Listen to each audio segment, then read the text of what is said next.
Eto na, talagang seryosong tuluyan ni dating Senador Sonny Trillanes si Vice President Sara Duterte. Kasong plunder o pandarambong po ang kanyang ipapile na kaso. Mabigat na kaso yan, non-bailable offense yan eh. Pakinggan nyo itong balitang ito.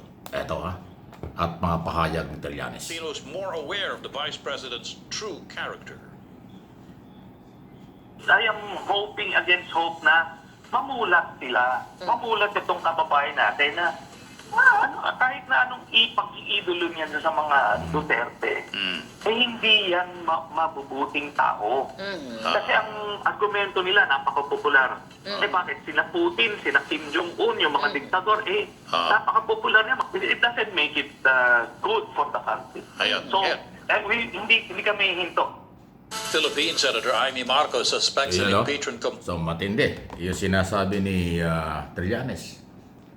Marami siyang binanggit na mga personalidad sa international, na mga sikat. Pero bumabagsak din at dahil sa mga kaso at pananagutan. So, hindi talaga ho kayang pigilan kahit sino ang prinsipyo, tapang at seryosong galaw ni dating Senador Trillanes. Kanyang magugunita, noong 6 na taon during Duterte administration, katakot-takot na mga batikos ang inabot nito, kaso at kung ano-ano, pati banta sa buhay. Pero natiling buhay ang dating senador. At ngayon, under Marcos administration from day one, hindi naman talaga sumuko. Tuloy-tuloy ang kanyang mga batikos sa mga Duterte. Dahil ang kanyang paniniwala, hindi dapat makabalik sa kapangyarihan ng mga Duterte ayon kay Trillanes. Kaya ang gusto niya, ngayong taong ito, 2026 na po, ay makasuhan at managot ang mga Duterte.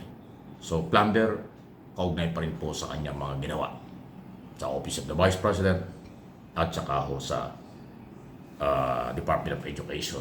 Graft and corruption at pasok daw po sa plunder. Ibig sabihin, mahigit 50 million kasi 50 million lang po ang sakop ng pag tumaas, pag below 50 million, ang isa ng korupsyon, hindi plunder. Pero tumaas ng 50 million, plunder po yan. So abangan natin. Ipapile yan. Pwedeng sa ombudsman ipile yan or kung saan man. Kasi dati yan ay nasa DOJ. Nawala at inupuan sa DOJ. So ngayon sa ombudsman nila para direkta yan sa sa Sandigan Bayan. Ang lahat po kasi ng mga kaso ngayon ay sa ombudsman dadaan. Kasi welcome kay Boying Remulla sa kanyang opisina ang lahat ng mga gustong mag-file ng kaso. Individual, anumang organization, pribado at pampubliko o sino man. Kasi ang ombudsman, independent body. Wala silang tatanggihang kaso at lahat ng mga nagpapile tatanggapin nila at meron silang mga sariling desisyon na pwedeng gawin. I-dismiss or ituloy. Pero dahil matagal na ito sinasabing ito ni Trillanes ng mga ebidensya, baka ituloy na ito sa korte. Pero importante, ipapile daw po ngayong araw na ito o anumang araw ayon kay Trillanes. Hindi siya mapipigilan. Yan ang kanyang ginagawa at mga plano. Mukhang marami. Marami pa na mga kaso ang gustong ipile ni Trillanes sa kampo ng mga Duterte. Siyempre, galit yung mga Duterte camp yan, mga DDS, mga troll at basher, siguradong bubugbugin na naman, pati tayo dinadamay. Hindi na naiintindihan tayo, nagbabalita lang for information, for education sa mga Pilipino. At yan ang tama na galawan under rule of law na policy ng Marcos administration. Hindi pwede ang takutan, hindi pwede ang paglabag sa karapatang pantao, hindi pwedeng shortcut ang paghahanap ng katarungan, sa halip idaan sa tamang proseso. Ayan, di ba? Anong inyong masasabi dyan? Okay? Samantala, naku, ito na. Talagang sabihin natin nakumbinsi o tama lang ang desisyon na Sandigan Bayan. yung paniniwala ng DILG Secretary Remulla at ng PNP. Walang VIP treatment sa lahat ng kakasuhan sa graft and corruption sa flood control scam. Walang ikukulong sa Campo Crame. Walang ikukulong kung saan. 3 ang inirekomenda ng DILG at ng PNP na pwedeng pagkulungan.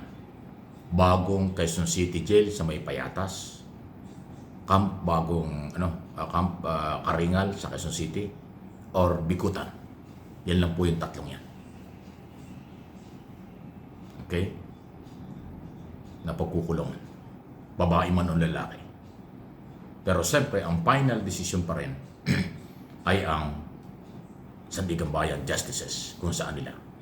Mukhang sa ngayon ay mas gusto rin ng Sandigan Bayan doon sa Quezon City Jail, Payatas. Kasi po, yung Payatas malapit lang sa Sandigan Bayan para sa pag-transfer pag nag-hearing, madali lang po.